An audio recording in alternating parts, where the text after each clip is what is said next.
Taste the Daily. Puducherry மாநிலத்தில் கல்வி பயிலும்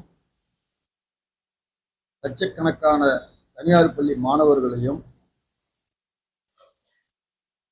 சைக்கோ என குறிப்பிட்ட சபாநாயகருடைய பேச்சு என்பது